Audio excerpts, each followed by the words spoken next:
Hello everyone, good morning to all of you and welcome to once again my YouTube channel Logic पाठशाला। So guys कुछ problem हो रही थी, कुछ technical issue हो रही थी एप्लीकेशंस में, जिसकी वजह से मैंने वीडियो रिकॉर्ड करी थी लेकिन उसमें कुछ वॉइस प्रॉब्लम हो गई थी। तो फिर से आपके लिए वीडियो रिकॉर्ड करके डाली जा रही है। सो थोड़ा सा लेट हो गया है, I am sorry for that. तो चलिए फिर जल्दी से हम अब बिना देरी से अपनी वीडियो स्टार्ट करते हैं। वीडियो का PDF फाइल लिंक मैं टेलीग्राम पर सेंड कर दूँगी, आप वहाँ से चेकआउट कर सकते हैं। सो चलिए आज की हम वीडियो स्टार्ट करते हैं। 13 जुलाई 2020 के इंपॉर्टेंट करंट अफेयर्स पढ़ने हैं हमें। सो देखते हैं आज हमारा फर्स्ट क्वेश्चन क्या होगा। तो देखिए हमारे पास जो फर्स्ट क्वेश्चन है वो है हमारा लॉन्च पुस्तक, जिसका नाम हमें दिया हुआ है his holiness the 14th Dalai Lama an illustrated biography. पुस्तक के लेखक कौन है, यानी आपको इस बुक के ऑथर का नाम बताना है। सो आंसर है इसका option number B, Tenzin Geyche टेथोंग जो है वो इस बुक के लेखक हैं।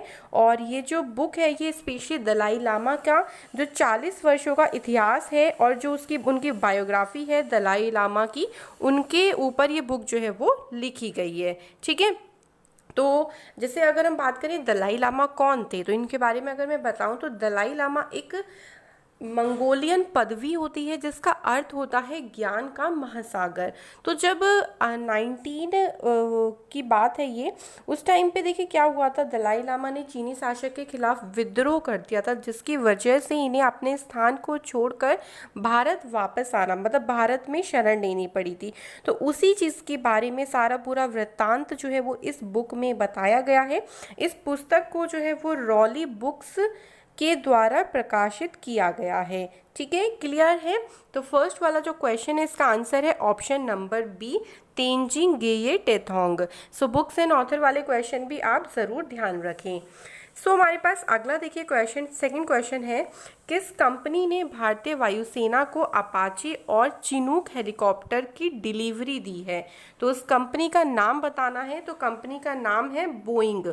ऑप्शन सी इस क्वेश्चन का बिल्कुल सही आंसर है।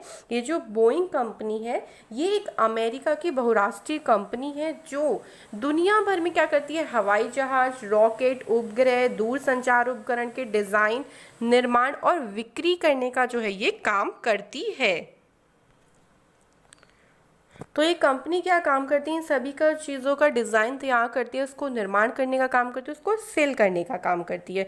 तो इस बोइंग कंपनी के साथ जो भारत का जो आप कह लीजिए समझौता 2015 में ही हो गया था, जिसके समझौते के तहत 50 तो चिनूक हेलीकॉप्टर और 22 अपाचे हेलीकॉप्टर का जो है वो एक एग्रीमेंट हुआ था। उसमें से कुछ हेलीकॉप्टर्स हम प्रोवाइड हो चुके हैं, लेकिन जो कुछ हेलीकॉप्टर्स बचे थे वो अभी भारत को जो है वो उसकी डिलीवरी प्रदान की है बोइंग कंपनी ने। बोइंग कंपनी का जो हेडक्वार्टर है ये शिकागो में है। इसके अलावा अगर बात करें भारतीय वायुसेना के वर्तमान में अध्यक्ष कौन है, तो ये आपको पता होना चाहिए। अध्यक्ष है एयर मार्शल RKS भदौरिया। ठीक है, भारतीय वायुसेना के वर्तमान में अध्यक्ष हैं। जो ये चिनूक और अपाचे हेलीकॉप्टर है ये काफ़ी ज़्यादा आप कह लीजिए स्पेशल हेलीकॉप्टर हैं, बहुत अच्छे हेलीकॉप्टर्स हैं। इनकी जो लड़ाई करने की क्षमता है या इनकी जो कैपेसिटी है, इनमें जो आप सामान लोड कर सकते हो उसकी कैपेसिटी बहुत ज़्यादा है।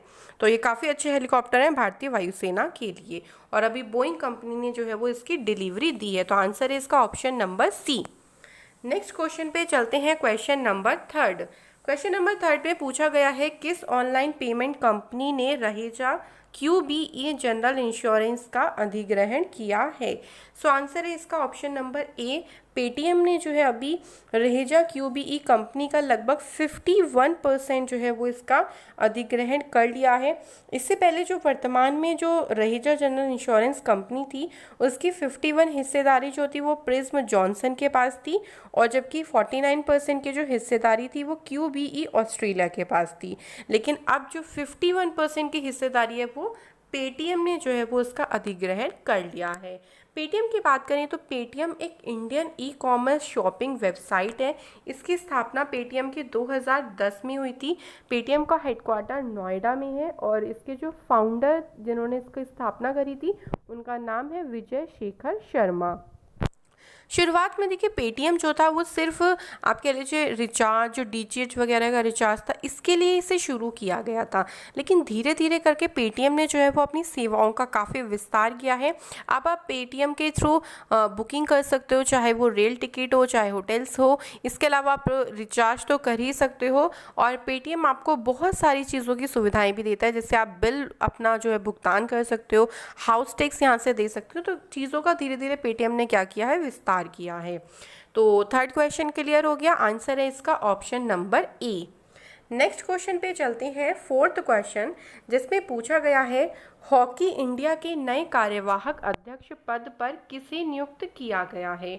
Who was appointed as the new caretaker president of hockey India? So answer है इसका Gyanendro Ningombam. Option number D इसका बिल्कुल सही आंसर है।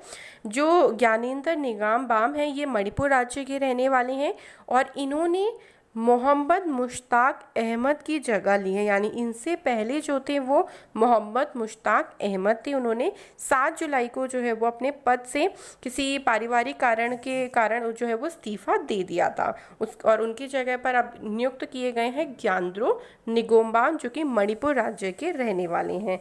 इसके अलावा जो निगोम्बाम है, इन्होंने 2009 से लेकर 14 के बीच में मणिपुर हॉकी के मुख्य अधिकारी के रूप में भी ये कार्य कर चुके हैं। सो ये भी ध्यान रखना। इसके अलावा हॉकी इंडिया की जो स्थापना हुई थी ये 2009 में हुई थी, और हॉकी इंडिया का जो मुख्यालय है वो नई दिल्ली में है। क्लियर, आगे चलें। सो अगले क्वेश्चन पे चलते हैं फटाफट से। सो हमारे पास नेक्स्ट हमारा क्वेश्चन है फिफ्थ, किस राज्य में छिपकली की नई प्रजाति जिसका नाम है सिताना धरवारेंसिस खोजी गई है? सो आंसर है ऑप्शन बी, कर्नाटक राज्य में जो है वो ये नई छिपकली की एक प्रजाति आई जिसका नाम भी रख दिया है सिताना धारवांसिस। इसकी खोज की गई है। इस खोज का जो अध्ययन है वो बॉन जूलॉजिकल बुलेटिन में इसका प्रकाशित किया गया है। ये जो प्रजाति पाई गई है नई, ये जीनस सिताना से लगभग संबंधित है। ठीक है, क्लियर है। तो कर्नाटक राज्य ने जो है वो इसको अभी हाल ही में जो है वो सर्च किया है, आप कह लीजिए हाल ही में कर्नाटक राज्य के द्वारा ही खोजी गई है। कर्नाटक की बात करें तो राजधानी बेंगलुरु है, सीएम का नाम है वीएस येदुरप्पा, और गवर्नर का नाम है वजुभाई वाला। क्लियर, नेक्स्ट क्वेश्चन पे चलें। सो सिक्स्थ हमारे पास देखिए क्वेश्चन है जिसमें हमसे फिर से बुक एंड ऑथर से क्वेश्चन दिया है, लॉन्च पुस्तक Mahavir the soldier who never died के लेखक कौन है? तो इस क्वेश्चन का आंसर जो है वो डी है, यानी ए और बी, यानी ऑप्शन नंबर ए और बी, रूपा श्री कुमार और ए के श्री कुमार, इन दोनों ने मिलकर ही इस बुक को क्या किया है, लॉन्च किया है। इस बुक को रूपा प्रकाशन के द्वारा प्रकाशित किया गया है और द बुक बेकर्स के द्वारा इसे प्रस्तुत किया गया। अब इस बुक में एक्चुअली क्या बताया गया है, तो देखिए एक स्वतंत्रता सेनानी है जिनका नाम था जसवंत सिंह रावत। उन्होंने 1962 में जो इंडो चीनी लड़ाई हुई थी नूरनांग में, उन्होंने बहुत अहम भूमिका निभाई थी। उसमें काफ़ी उन्होंने अपना योगदान दिया था, और उन्हीं के योगदान को, उन्हीं के जो साहस था और जो उनका देश के लिए निस्वार्थ प्रेम था, उसके बारे में जो है वो इस बुक में पूरा वर्णन किया गया है कि उन्होंने किस तरीके से अपनी बहादुरी का जो है वो परचम लहराया था। तो उस सब के बारे में इस बुक में बताया गया है, और इसे लिखा है रूपा श्री कुमार और ए के श्री कुमार, इन दोनों के द्वारा। तो आंसर ध्यान रखना है, इन दोनों को ही आपको टिक करके आना है। सो आपको ऑप्शन इस तरीके का दिया होगा एग्जाम में, ए और बी दोनों, इस तरीके का ऑप्शन ही आपको लगा के आना है। चलिए 7th क्वेश्चन पे चलते हैं फटाफट से। तो जिसमें पूछा है, किस देश की बटालियन ने संयुक्त राष्ट्र आंतरिक बल का पर्यावरण पुरस्कार जीता है? तो आंसर है ऑप्शन नंबर ए, भारतीय बटालियन ने जो है वो इस पुरस्कार को जीता है। ये जो पुरस्कार है ये पर्यावरण से रिलेटेड है, नाम में ही आ रहा है ना पर्यावरण, यानी जो आपको एनवायरनमेंट से रिलेटेड ये पुरस्कार दिया जाता है। इसका मेन पर्पस होता है कि जितने भी अवशिष्ट उत्पादन है उसको कम करना, प्लास्टिक को रीयूज़ करना और उसका कम से कम उपयोग करना, और ग्रीन हाउस का उत्सर्जन कम करना, ये सारी ही चीज़ों को ध्यान में रखते हुए भारतीय बटालियन को इस पुरस्कार से सम्मानित किया गया है। दूसरे नंबर पर आयरिश बटालियन रही है। सो आप ध्यान रख सकते हैं, फर्स्ट नंबर क्लियर है भारतीय बटालियन। सो आंसर है इसका option number A.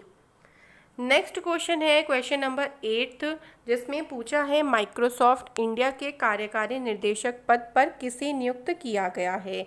So answer है ऑप्शन नंबर बी, नवतेज बल को माइक्रोसॉफ्ट इंडिया के एग्जीक्यूटिव डायरेक्टर जो है वो अभी अपॉइंट किया गया है।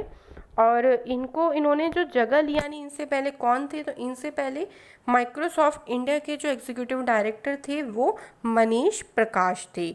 क्लियर हो गया, ज़्यादा इसके बारे में कुछ और नहीं है जानने का, तो आंसर है इसका ऑप्शन नंबर बी। नेक्स्ट हमारे पास 9th क्वेश्चन है, जिसमें पूछा है लॉयल टेक्सटाइल मिल्स ने किस नाम से दुनिया की पहली रियूजेबल पीपीई किट लॉन्च की है। Why what name is Loyal Textile Mills launched the world first reusable PPE kit. तो किस नाम से उस पीपीई किट को लॉन्च किया गया है, तो आंसर है इसका ट्रिपल वायरल शील्ड। देखिए, जो लॉयल टेक्सटाइल मिल है ये एक भारतीय कंपनी है। इसने रिलायंस इंडस्ट्री लिमिटेड और स्विट्ज़रलैंड के एक टेक्सटाइल कंपनी जिसका नाम है HEIQ इस तरीके का नाम है, इस कंपनी के साथ मिलकर, मतलब रिलायंस इंडस्ट्री और HEIQ मटेरियल जो है कंपनी, इन दोनों ने सहयोग किया है भारतीय कंपनी लॉयल टेक्सटाइल मिल्स की इस पीपीई किट को लॉन्च करने में। इस पीपीई किट का देखिए मेन पर्पस यही होगा कि जो डॉक्टर्स वगैरह पीपीई किट पहनते थे वो एक बार पहनते थे, उसको फिर उसको फेंकना पड़ता था, दोबारा उसको यूज़ नहीं कर सकते थे, तो ज़्यादा से ज़्यादा फिर पीपीई किट का उत्पादन किया जाता था देश में। सो इस रियूजेबल किट से क्या होगा, आप दोबारा से उस पीपीई किट को जो है वो यूज़ कर पाओगे। यानी जो मास्क वगैरह आप पहनते हो, जो ग्लव्स पहने जाते हैं, जो पीपीई किट का पूरा सूट होता है, उसको आप दोबारा से रीयूज़ कर सकते हो। और इसी को ही लॉयल टेक्सटाइल मिल्स ने रिलायंस इंडस्ट्री और स्विट्ज़रलैंड की एक कंपनी है HEIQ मटेरियल, इसके सहयोग से इसे लॉन्च किया है और इसका नाम है ट्रिपल वायरल शील्ड। तो नाम भी आपको ज़रूर इसका ध्यान रखना है। आगे चलें नेक्स्ट क्वेश्चन पे। सो क्वेश्चन नंबर 10 में पूछा है प्योर फॉर श्योर अभियान के तहत किस राज्य में दूध और डेयरी उत्पादों के एकत्र जो है वो नमूने एकत्र किए जाएंगे। ठीक है, तो क्वेश्चन में पूछा गया है in which state samples of milk and dairy products will be collected under the campaign pure for sure. So answer है इसका ऑप्शन नंबर बी, राजस्थान राज्य ने इस कैंपेन को जो है वो शुरू किया है। इसमें क्या किया जाएगा, जो दूध है और जो उससे जो चीज़ें बनी होती हैं उनके नमूने एकत्र किए जाएंगे, भाई ये कितने प्योर हैं, क्योंकि जो पर्सन्स हैं वो यूज़ कर रहे हैं इस दूध को। ठीक है, तो जितना उनको, अगर मान लीजिए दूध की क्वालिटीज़ ख़राब मिलेगी तो सेहत पे बहुत असर पड़ेगा, और इस टाइम पे सेहत बहुत ज़रूरी है। तो इसी के लिए ही राजस्थान राज्य ने क्या किया है कि भाई वो दूध के नमूने वगैरह एकत्र करेंगे और देखेंगे, जांचेंगे कि वो कितना प्योर है, कितनी उसमें इम्प्योरिटी मिली हुई है। ठीक है, इस चीज़ के बारे में पूरा जाँच पड़ताल किया जाएगा। तो राजस्थान राज्य ने इसे शुरू किया है। राजस्थान राज्य की बात करें तो कैपिटल है जयपुर, CM का नाम है अशोक गहलोत और गवर्नर का नाम है कालराज मिश्रा। क्लियर है, कैंपेन किसने लॉन्च किया है, राजस्थान ने। आंसर है इसका ऑप्शन नंबर बी। नेक्स्ट हमारे पास क्वेश्चन है जुलाई 2020 में जारी PSA विश्व रैंकिंग में जोशना चिनप्पा की रैंक क्या है। ये क्वेश्चन मैंने आपसे कल भी किया था, लेकिन क्वेश्चन दूसरी तरीके से किया गया था। इसमें जो इनकी रैंक है वो है 10th नंबर पर। तो जो कल मैंने आपसे क्वेश्चन पूछा था उसमें पूछा था कि एक महिला स्क्वैश खिलाड़ी है जिनका नाम है नूरन गौहर, उन्होंने अपनी रिटायरमेंट की घोषणा की है, तो वो किस देश की हैं, तो वो मिस्र की हैं, यानी वो इजिप्ट की हैं। तो वो पूरे वर्ल्ड में फर्स्ट नंबर पे थी, उन्होंने अपनी रिटायरमेंट की घोषणा करी, इसका मतलब वो उस लिस्ट में से चली गई। तो उसकी जगह पे जोशना चिनप्पा जो कि टॉप 10 में पहले नहीं थी, वो टॉप 10 में जो है वो शामिल हो गई और उनकी रैंकिंग क्या हो गई, 10th नंबर की हो गई। ठीक है, तो क्लियर है, दोनों तरीके से क्वेश्चन को आप ज़रूर ध्यान रखें। आगे चलते हैं, अगला क्वेश्चन देखते हैं। अगले क्वेश्चन बहुत अच्छा क्वेश्चन है, ये ध्यान रखना। प्रतिष्ठित दादा साहेब फाल्के पुरस्कार 2020 किसे मिला है, अब का जो है वो किसे मिला है, तो ये मिला है केजंग डी थोंग डोंग को। बहुत अटपटा सा नाम है, थोड़ा सा ध्यान रखना इस नाम को। तो इन्हें जो है वो अभी इस अवार्ड से सम्मानित किया गया है और केजंग डी टोंगटोंग को ये दादा साहेब फाल्के पुरस्कार दिया है सिनेमा के क्षेत्र में। ये जो पुरस्कार दिया जाता है ये भारतीय सिनेमा में अपना योगदान देने के लिए इस पुरस्कार को दिया जाता है। तो अभी जो मिला है वो केजंग डी टोंगटोंग को मिला है। इन्होंने एक शॉर्ट डॉक्यूमेंट्री मूवी बनाई थी, उसी पे ही इनको जो है वो इस अवार्ड से सम्मानित किया गया है। इसके अलावा थोड़े से इसके बारे में बात करें पुरस्कार की, तो इस पुरस्कार की शुरुआत जो हुई थी वो 1969 से हुई थी। और जो फर्स्ट पुरस्कार मिला था यानी पहला दादा साहेब फाल्के जो पुरस्कार मिला था वो मिला था देविका रानी को। ठीक है, पिछले साल का भी ध्यान रखना, पिछले साल अमिताभ बच्चन को मिला था, उन्हें 2018 का दादा साहेब फाल्के पुरस्कार मिला था, लेकिन मिला 2019 में था। ठीक है, तो ये सारी चीज़ों को इसके साथ ही साथ आप ज़रूर ध्यान रखें। जो भी इस पुरस्कार को मतलब इस पुरस्कार का विजेता होता है उसे एक मेडल मिलता है जो कि एक स्वर्ण कमल के आकार का होता है, और इसके साथ साथ 10 लाख रुपए की जो है वो राशि भी दी जाती है इस अवार्ड को जीतने पे। ठीक है, तो आंसर है इसका ऑप्शन नंबर ए। सो देखिए, आज के जो करंट अफेयर्स के क्वेश्चंस थे वो तो क्लियर हो गए होंगे। आप थोड़े से स्टैटिक जीएस के क्वेश्चन पढ़ लीजिए, क्योंकि स्टैटिक जीएस के क्वेश्चन भी एग्जाम के लिए इंपॉर्टेंट हो जाते हैं। तो फर्स्ट हमारे पास देखिए क्वेश्चन है, Gairsain is the summer capital of which state. जो गैरसेन है वो किस राज्य की ग्रीष्मकालीन कैपिटल है, राजधानी है। तो आंसर है इसका उत्तराखंड। उत्तराखंड की 2 राजधानी है, एक है देहरादून, एक है गैरसेन, जिसे अभी हाल ही में बनाया गया था। देहरादून जो कैपिटल रहेगी वो शीतकालीन रहेगी यानी विंटर रहेगी, विंटर की रहेगी, और गैरसेन समर कैपिटल रहेगी। तो दोनों चीज़ों को साथ ही साथ ध्यान रखें। आगे चलते हैं, अगला क्वेश्चन देखिए क्या है, what is the capital and currency of Indonesia. भाई इंडोनेशिया की कैपिटल और करेंसी दोनों बतानी है। सो आंसर है इसका जकार्ता एंड रुपया, यानी आंसर है इसका ऑप्शन नंबर बी। कैपिटल क्या है जकार्ता और करेंसी क्या है रुपया। रुपया हमारे देश वाला नहीं है, ये दूसरा है। ठीक है, सो आंसर क्लियर हो गया। अगला हमारे पास थर्ड क्वेश्चन है, what is the capital of Afghanistan. Afghanistan की राजधानी क्या है। तो अफगानिस्तान की राजधानी है काबुल। आंसर है option A. Next question, question number 4, where is the headquarter of National Human Right Commission located. इसको हिंदी में बोलते हैं राष्ट्रीय मानवाधिकार आयोग। इसका मुख्यालय कहाँ पे है। तो इसका मुख्यालय जो है वो नई दिल्ली में है। आंसर है ऑप्शन नंबर सी। जो ये राष्ट्रीय मानवाधिकार आयोग है इसकी स्थापना हुई थी 12 अक्टूबर 1933 को इसकी स्थापना की गई थी। ये जो कमीशन है क्या काम करता है, जो आपको मानवाधिकार, जो आपको अधिकार दिए गए हैं संविधान से, जैसे समानता का अधिकार हो गया, स्वतंत्रता का अधिकार, शिक्षा का अधिकार, तो इन सब को आप कह लीजिए एक तरीके से इसकी रक्षा करने का काम करता है। मान लीजिए अगर आपका अधिकार आपको प्राप्त नहीं हो रहे तो नेशनल ह्यूमन राइट कमीशन जो है वो देखता है कि भाई लोगों को उनके अधिकार मिल रहे हैं या फिर नहीं मिल रहे। तो इसके लिए कमीशन बनाया गया था 1933 में, और इसका मुख्यालय है नई दिल्ली में। क्लियर हो गए। तो हमने करंट अफेयर्स के क्वेश्चन भी कर लिए हैं, स्टैटिक जीएस के क्वेश्चन भी कर लिए, जो कि हम रेगुलर करेंगे। एंड कुछ प्रॉब्लम की वजह से आज वीडियो लेट हो गई है, I am sorry for that. तो वीडियो रेगुलर हम कंटिन्यू टाइम पे करेंगे। सो चलिए, आज की वीडियो क्लियर हो गई होगी सभी को। मिलते हैं हम नेक्स्ट वीडियो में। Thank you, goodbye, take care and keep learning, keep share. Thank you.